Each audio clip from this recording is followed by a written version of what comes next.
Bubagrachora aguni hadon shungo klabo thirimu shigate panda shonazaka asale pandothai manjaka hasim monchokra Dr. Manik Shaha manjaka logio amsini emra surjito Agartala Pur Nigam ni Mia Dipok Majumdar Agartala Press Club ni Tangphang Pranab Sarkar Khobei Kobori Adongra asalo Khorakbasi hai borak thui dikha Koksana thangai hasim monchokra juda juda klabno obahai থুইবিয়াল अंगि तमाजाराव थैसुबरान बगे बेसकांगो आगय थैरिनार बगे कयमन राखा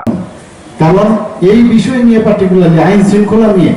এবং মানুষ অধঃপতনে যাবে অবক্ষয় হবে তার সাথে কোনো অবস্থায় আমরা আপোষ করব না সরকার তো আপোষ করবেই না তো এই বিষয়গুলো আপনারা দেখবেন আজকে যারা এই ব্লাড ডোনেশন আমি শুনলাম প্রায় 35 জনের মতো ব্লাড ডোনেশন করছে তাদেরকে স্বেচ্ছা রক্তদান করছে তাদেরকে আমি ধন্যবাদ দেব এবং তাদেরকে দেখে অন্যরা উদ্বুদ্ধ হবে আগামী দিনের আরো যারা ব্লাড দিতে ইচ্ছুক আমাদের যে ব্লাডের যে স্বল্পতা হয় তাতে যে ডিমান্ড এন্ড সাপ্লাই সেটা সমতা রাখার জন্য অন্যরা যেন স্বতঃস্ফূর্ত হয়ে ব্লাড এখানে বিভিন্ন জায়গায় আমাদের ব্লাড সেন্টার আছে বা এই ধরনের ক্যাম্প করে ব্লাড ডোনেট করতে পারে এবং যারা আজকে এই ব্লাড ডোনেশনের যে আমাদের স্বাস্থ্য সাথে জড়িত যারা লোকরা আছেন তাদেরকে আমি অবশ্যই ধন্যবাদ দেব তো এই দু চারটি কথা বলে জানি না আপনার বেশি কঠোর কথা বললাম কিনা তো এই দু চারটি কথা বলে আমি আমার বক্তব্য এখানে শেষ করছি এই কিন্তু পাশাপাশি এই কাজগুলো আমাদের করতে হবে সবার বিশ্বাসটা অর্জন করতে হবে সব মানুষের বিশ্বাস অর্জন করতে হবে যাতে এই পাড়াতে মুসলিমের কোনো লোক না আসে এই পাড়ার কত ভোটার যদি আপনি ধরেন কত ভোটার আছে অনেক ভোটার তো প্রতিটা লোক এখানে ক্লাবে ওরা যদি বীরচন্দ্র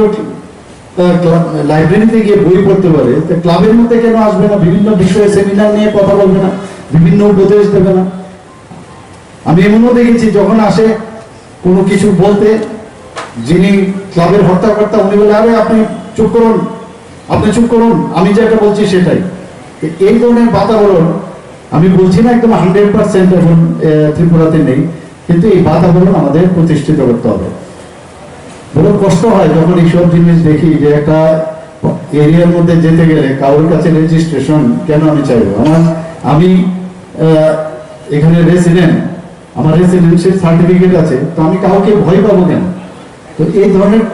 চাপ সেই চাপ মানুষের থেকে যদি সরানো যায় এবং মানুষের সাথে যদি আমরা সংবাদ করি কথাবার্তা বলি তার সম্পর্কে জিজ্ঞেস করি তাহলে অনেক সমস্যার সমাধান হয় বিভিন্ন বিষয়ে এখন তো আমি যে জায়গায় আছি বিভিন্ন কথাগুলো আমার কাছে আসে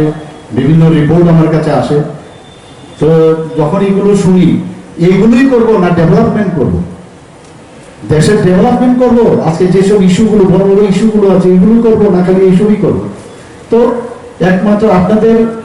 হারাধন সংঘ আমি বলছি না হারাধন সংঘের কিন্তু নাম আছে সেই বিষয়ে আমি বলছি না কিন্তু যেখানে আমি যাই ক্লাবে কারণ আমার সেই ট্রেনিংটা কিন্তু আমি ক্লাবে আমি সেক্রেটারি পরে প্রেসিডেন্টও ছিলাম কয়েক বছর তো সেখানে আমি দেখেছি তো তার থেকে আমি যে অভিজ্ঞতা আমি সঞ্চয় হয়েছি যে ক্লাবের ভূমিকা একটা বিরাট ভূমিকা এবং ক্লাব আমি বলবো একটা মিনি গভর্নমেন্ট আমি বলবো যে কারণে অনেকে আমাকে বলছে যে আমি ডাক্তারবাবু উনিকে সরকার চালাতে পারবে কি তো যেহেতু ওই ট্রেনিংটা আমার হয়ে গেছিল তো এর জন্য ওই মিনি গভর্নমেন্ট আমি এই কারণে বলি যে এখন বর্তমান যে গভর্নমেন্ট আমার পক্ষে কোনো সমস্যাই হয় না চালাতে গিয়ে তো এখানে কিন্তু বেসিক আর যারা ইয়াংস্টার যারা আছে তাদেরকেও আকৃষ্ট করতে হবে সবাই এখন জানি একটা বিরাট গ্যাপ কিন্তু আসছে কেউ ক্লাবের মধ্যে নিজের ছেলে মেয়েদের আনে না তো ক্লাবে আসতে হবে না আমরা দেখি আর আমি কতদিন টিকবো নেক্সট জেনারেশন আসতে দেয় না পড়াশোনা নিয়ে যাও বিদেশে যাও বাইরে যাও এতে একটা বিরাট ভ্যাকুয়াম কিন্তু একটা ক্রিয়েট হচ্ছে কারা এখনো বয়স্ক যারা আছে ওরাই সব আজকে ব্লাড ডোনেশন ব্যবস্থা করবে খেলাধুলার ব্যবস্থা করবে বিভিন্ন বিষয় আলোচনা করবে কিন্তু লোক কিন্তু আপনি পাবেন না আবার আরেকটা ইয়াংস্টারের মধ্যে লোক যেটা আমাদের মেয়র সাহেব বলেছেন এখন নেশার সাথে যুক্ত হয়ে যাচ্ছে ফ্রাস্ট্রেশনে যুক্ত হয়ে যাচ্ছে তো এদের প্রতি নজর রাখা বিভিন্ন জায়গায় যখন আমি ইলেকশনের সময় আমি বিভিন্ন ঘরে ঘরে যখন যাই অনেক মা বোনেরা বলেছে ভোট তো আমরা দেবো খালি ওদেরকে আপনারা বাঁচান ওদেরও হাতের থেকে বাইরে চলে গেছে এবং আগরতলা শহরতলিতে আমি দেখেছি একটা বিষয় এখানে আস্তাবল মাঠেও আপনারা দেখেছেন রাতের আমার কাছে খবর আসে এগুলো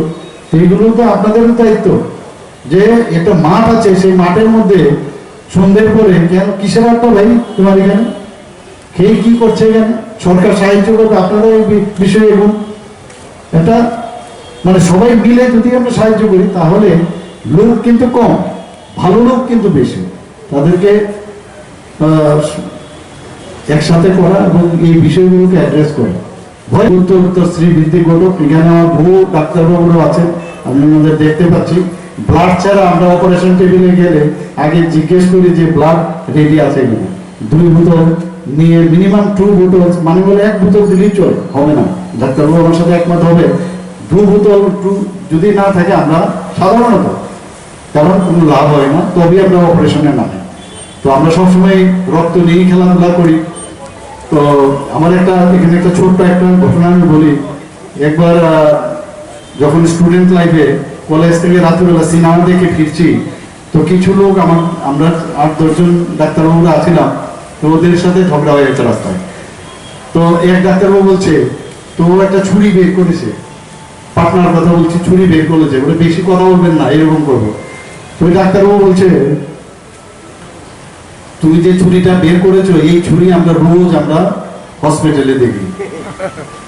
আর রক্ত তো আমরা রোজ দেখি। ও বুঝতে পারলো না কি বলছে।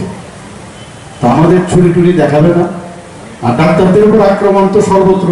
সব টার্গেট, হসপিটালে গেলেই রোগীর লোক। আমি ওইসব লোকদেরকেও বলবো যে এই পৃথিবীতে আসার সময় ডাক্তারবাবু সার্টিফিকেট যদি না দেয় যে তুই আর বল, তাহলে কিন্তু ও রেজিস্ট্রেশন হয় না। আবার মৃত্যুর পরেও কিন্তু ডাক্তারবাবু যখন সাইন করে যে ইজ ডেড, তবে কিন্তু ও শ্মশানে নিয়ে যেতে পারে। কাজে ডাক্তারবাবুদের সাথে সাথে সম্মান সবাই রাখে। এই কথাগুলো বলে সবাইকে অসংখ্য ধন্যবাদ, নমস্কার। এখনো দেখছি এবং ফিলোথ্রপিক ওয়ার্ক তো করেনি, খেলাধুলার সাথে এখানে বলা হয়েছে যে কিভাবে খেলাধুলার সাথে যুক্ত হয়েছে, মহিলা টিম নিয়ে উনি কথা বলেছেন। তো সবসময় ওনারা সামাজিক কাজ করেন, সামাজিক যেসব বিষয়গুলো আমাদের সামনে আছে সেগুলোকে যদি আমরা অ্যাড্রেস করি, তাহলে অন্যান্য যেসব সমস্যা আমার মেয়র সাহেব অলরেডি বলেছেন, সেই সমস্যা থেকে কিন্তু আমরা অনেক দূরে থাকতে পারি। 70 দশকে আমরা দেখেছি ক্লাবের কালচার কি। আমি নিজেও একটা আভিজাত্য ক্লাবের প্রথমে সেক্রেটারি ছিলাম, প্রায় 15 বছর সেক্রেটারি ছিলাম। তো অনেকেই আজকে উঠলো, আরে তুই ক্লাবের সেক্রেটারি, ডাক্তারি করবি না সেক্রেটারি ক্লাবের, তো সাংঘাতিক অবস্থা এখানে, অস্ত্রের ঝংকার, তখন বোমার ঝংকার এইসব চলতো এখানে। তো life is a challenge, accept করলাম। তো দেখা গেল সেই তৎকালীন সময়ে বন্দুকের গুলিও, রিভলভার থেকে সেই গুলিও ছুটতো, তখন কয়েকজন মারাও গেছেন, বিভিন্ন সময় মাথার মধ্যে ইঞ্জুরি, হসপিটালে নিয়ে যেতাম। তো সব কালচারই মোটামুটি তৎকালীন সময় আমার খুব ভালো করে